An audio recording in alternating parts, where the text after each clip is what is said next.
Vamos falar de saidinha agora. Por que tudo no Brasil vira apelidinho, né? O Instituto Penal da Saída Temporária, vulgo saidinha.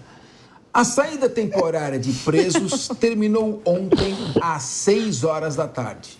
Foi um sucesso. Por quê? Mais de 800 foram recapturados em todo o estado de São Paulo. Sucesso da polícia em catar os fujões. Foram 829 detentos flagrados enquanto descumpriam as medidas cautelares impostas pela Justiça. Pelo menos 331 prisões aconteceram na capital e na região metropolitana, o que representa 39% do total destas detenções. Segundo a Secretaria de Segurança Pública do Estado, esse é o maior número de recapturados durante a saidinha desde o início da fiscalização e recondução dos detentos, que começou em junho de 2023. Bom, meu querido Renato Dorgan, nós vamos falar desse benefício da saída temporária. Vou te deixar uma pergunta no ar, porque eu acho que eu vou deixar essa pergunta no intervalo, mas eu quero deixar a pergunta no ar. A lei de execução penal está prestes a completar 40 anos. Dorgan? Sim. Ela entrou em vigor em 1º de janeiro de 1985. Pré-Constituição, né? 1985. Ali tinha saída temporária, casa do albergado, colônia penal, e não existe nada disso. O preso que tinha que sair de uma colônia penal para a saída temporária e se readaptar, ele sai do presídio.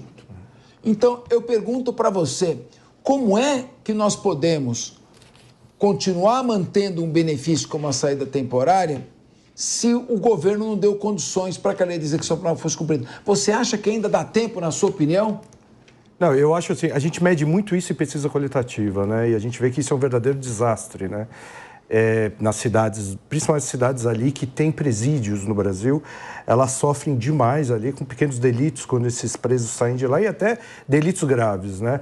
A rejeição do eleitorado brasileiro, do povo brasileiro a essas medidas é gigantesca. Eu chego a medir ali em algumas pesquisas internas, isso gira em torno de 85% a 90% contra a saidinha, né? A saidinha, ela tá presa muito ali numa como é que... de 80%, 85% a 90% até de pessoas que são contra a saidinha. Quer dizer, é uma percepção da sociedade de que o Instituto não funcionou. Não funcionou. É uma percepção distorcida, né? Porque saem 50 mil aproximadamente, não voltam 800 e pouco, faz a conta, né? 15 mil no ano passado. Não. Esse é de setembro agora, 50 mil. Sim. Não, então, aí deixam de voltar, sei lá, 300, mas estatisticamente... É um risco, né? Não, é óbvio que é um risco. Aí eu vou dar Agora, razão, estatisticamente, é irrelevante. Eu vou dar razão ao Guilherme Mendes. Estatisticamente, é cerca de 1%. Mas não... Menos de 1%. Mas às vezes dá 1%. Mas o ponto... Porém, 800 caras na rua que resolvem praticar crime... É muita coisa, claro, Guilherme Mendes. Se um desses aí me atacar, é o fim do mundo. Mas é o tal negócio. O mundo da estatística diz que se você tiver com a cabeça no forno e o pé no freezer, você está numa temperatura agradável. Cuidado com isso. Foi bom, hein? Cuidado com isso. Mas olha, esse motor é fogo. Agora, Dorgan, pode continuar. Não, mas vamos só um pouquinho aqui, só para a gente entender algumas coisas. Eu acho que quando foi feito o Instituto da Saidinha, né, ela tinha um intuito que é tentar ressocializar aos poucos aquele preso na sociedade, tudo isso. Mas no mundo prático, ela não funciona. A real é essa. Eu sou um defensor de políticas de direitos humanos, tá? Eu não sou um algoz, não. Mas eu acho que ela não deu certo. O pavor de pessoas da sociedade ele é muito grande. Não é uma coisa só provocada por mídia. Por exemplo, você discute maioridade penal, é uma outra discussão. Você tem uma proporção diferente. Mas o Instituto da Saidinha ele é altamente reprovável. Se ele fosse a referendo ou plebiscito, ele seria completamente negado ali pela sociedade, né? Mas o Capês é muito feliz quando ele traz esse assunto, porque como é que é a lógica do pensamento brasileiro em relação a esse tema? Não se implantam as colônias penais, não se dá a condição do preso cumprir pena, não se oferece a opção de trabalho, não se oferece a opção de estudo. Ou seja, aquilo que está descrito na Constituição e nas leis infraconstitucionais sobre o sistema penal, nada é feito. Mas aí a gente resolve o problema como? Tirando o Instituto da Saidinha. E a hora que você tira esse instituto, está tudo resolvido. Ou seja, é aquela história do band-aid no paciente terminal. Não, concordo, Guilherme. E a gente finge que está tudo certo, porque agora revogamos a saidinha. Então, vamos implantar o sistema, ver se ele funciona e depois a gente corrige. Agora, na prática, é o seguinte, não se implanta nada, deixa do jeito que está, 800 mil mandados pendentes de cumprimento. Se esses caras se apresentarem voluntariamente, não tem nem onde colocar, mas o problema são os 0,1% agora houve uma parte que não volta. E detalhe, muita gente detalhe aí... não, agora você vai ouvir, só você Diga vai lá. falar. O a parte da Ana Beatriz Hirsch e o a parte também do nosso querido Renato Orhan. Mas parece que nós vamos pedir um intervalinho aqui, hein? Olha lá, pessoal. É o seguinte, o Guilherme quer monopolizar a palavra, mas ele vai ter que ouvir agora a Ana Beatriz Hirsch e também o Renato Orhan. Vamos ao rápido intervalo e voltamos já com a réplica a esse anarquista Guilherme Mendes. Linha de frente. Conheça o BYD Song Pro, o SUV híbrido plug-in mais econômico do Brasil. Liberdade para rodar até 100 km no modo elétrico e 1.100 km no híbrido. Autonomia e vantagens que não acabam. A partir de R$ 189.800 e taxa zero, com a maior garantia do mercado e carregador portátil grátis. Aproveite o programa Recompra Garantida BYD e garanta já o seu. Vá até uma concessionária e faça o test drive. BYD, construa seus sonhos.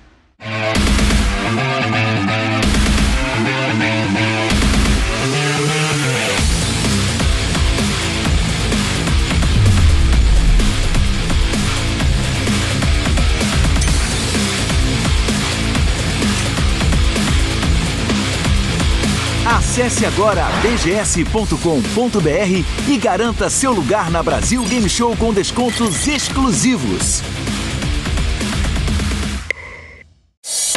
Jovem Pan News. Desde o tempo do homem primitivo, a grande civilização grega, da Revolução Industrial até o mundo moderno, grandes guerras aconteceram, moedas foram criadas, inovações científicas mudaram o mundo e forjaram os povos. Todas essas transformações foram costuradas pelo fio invisível da economia. Esse conhecimento é a chave para entender as relações humanas, trabalho, negócios, investimento e política. Ao longo da minha carreira, eu percebi que muitas pessoas têm dificuldade em entender esses conceitos que são essenciais para as nossas vidas, para que a gente prospere. Quero compartilhar com você os fundamentos econômicos que moldaram e continuam a moldar o mundo. Entenda os segredos e transforme a sua forma de investir com o meu novo curso, Economia Touro, os 200 conceitos que interessam. Acesse agora newcursos.com.br e comece a sua jornada. Vai, Torio!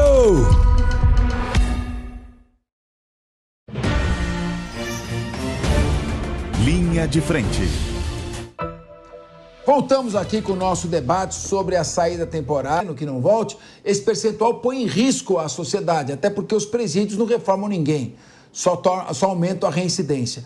E o Guilherme foi monopolizando a palavra e não queria dar uma parte. Então eu queria ouvir o que tem a dizer a Ana Beatriz Hirsch, o Dorgan e a Jess Peixoto a respeito dessa colocação do Guilherme. O mundo pede o fim da saída temporária. Guilherme pede calma. Ana Beatriz. Não, eu queria só deixar alguns pontos aqui claros pelo seguinte, o Guilherme, ele tem uma certa razão ao colocar... Não, presta atenção. Eu vou chegar onde eu preciso. Obrigado. Ele tem uma certa razão ao colocar que o fim da saidinha, ele é um band-aid, mas está sangrando e a gente precisa pelo menos do band-aid. Por que isso? Veja... Cabeça falou, a lei de execução penal tem 40 anos, nenhum dos institutos que faziam com que a saidinha fizesse parte de um macro contexto, né? Do macro contexto de ressocialização dos presos, tornou-a sem sentido. Por quê? Porque todo o resto não foi feito. Então, ela se tornou um instrumento isolado que, infelizmente, vinha e vem sendo utilizado para o cometimento de novos crimes. E aí, o que eu fico brava com o Guilherme é quando ele fala assim, é que é irrelevante estatisticamente aqueles que não voltam. Mas a gente não pode pensar só naqueles que não voltam, porque todos aqueles que voltam não necessariamente saíram do presídio para ficar com a família e fazer coisas do bem. A gente sabe que o crime organizado dominou os presídios e, consequentemente, essas pessoas que têm o direito à saidinha saem do presídio para passar recado, para pegar uma orientação. E é isso que a gente precisa, de alguma forma, evitar. Veja, eu acho que a saidinha, ela tem uma relevância social importantíssima, desde que o restante dos mecanismos da execução penal também estivessem sendo exercidos e praticados, que não é o que está acontecendo. Então, assim, tá bom, colocamos o band-aid, mas a gente não pode encerrar a discussão aqui. A gente precisa discutir a modernização da nossa execução penal. Não, é necessário. É necessário, sem dúvida, acabar com a saidinha do ponto de vista prático, mas, sem dúvida nenhuma, o Guilherme está certo. Claro, tem que ter as questões sociais, a gente tem que ter uma educação de ponta, uma cultura, uma segurança pública, tudo isso para não ter esses riscos. Mas o mundo real hoje requer o fim da saidinha, porque... Jess Peixoto. Coloca em risco a sociedade. O Guilherme Mendes faz o seu raciocínio estatístico, e de fato é 1%, menos de 1% que não retorna. Ele tem razão. Agora, nós temos, por exemplo, no estado de São Paulo, 40 milhões de habitantes. E tivemos, até maio desse ano, última estatística, 82 latrocínios. Estatisticamente, não é alto. Mas eu pergunto para você... Essas 82 vítimas de latrocínio têm um enorme significado. E o número de roubos que não são notificados também, é o clima de terror que existe. O Estado precisa tomar uma providência. Não é o fim da saída temporária que vai resolver. Mas, Jess, dá para continuar insistindo? O preso tinha que sair da colônia penal. Ele tá saindo de um presídio. Tem a lei de execução penal, só para o nosso espectador, a Jess poder comentar em cima. Se tiver, coloca aí o artigo 122. Olha lá, pessoal. O condenado tem direito à saidinha para visitar a família, foi revogado. Para participação em atividades com foi revogado. Para frequência a curso supletivo profissionalizante. Então, olha lá, todas as crianças estão saindo para frequentar curso profissionalizante. Haja curso para essa galera, hein? Por favor. Jess. Lugar de bandido é na cadeia. Não tem que sair para lugar nenhum e nem ficar dando passeio. Cometeu o crime, fica preso. E é assim que o Congresso definiu e é assim que vai ser. A saidinha tá morta. Só que sabe o que a gente tem que olhar? Qual estatística a gente tem que olhar? A gente tem que olhar lá para Roseiras, aqui interior de São Paulo, em que uma jovem teve tiros sobre ela de um preso que estava em saidinha. Dá um Google aí, saidinha assassinato, saidinha estupro, e você vai ver vários casos. Então, no ano 2023, 15 mil pessoas saíram, esses criminosos saíram e não voltaram. Não tô nem aí pra estatística. Bandidagem na rua custa dinheiro pros cofres públicos, custa segurança, custa muito. Então, por isso, 100% a favor, aqueles fiquem lá. É verdade. Olha, um conhecido meu tava num Uber, aí, de repente, ele já tava na Via Anchieta, quando disparou um alarme. Ele assustou. O que é isso? O motorista falou, não é minha tornozeleira eletrônica, eu tenho que voltar agora para casa. Largou o cara no meio da estrada. Viva o Brasil! Vamos encerrando o programa de hoje. Eu agradeço a audiência. E agora vocês ficam com o 3 em 1, porque o Evandro Cini tá louco para começar o debate. Vai você, bom programa, Cini. Valeu, Capês. Um abraço para vocês aí do Linha de Frente.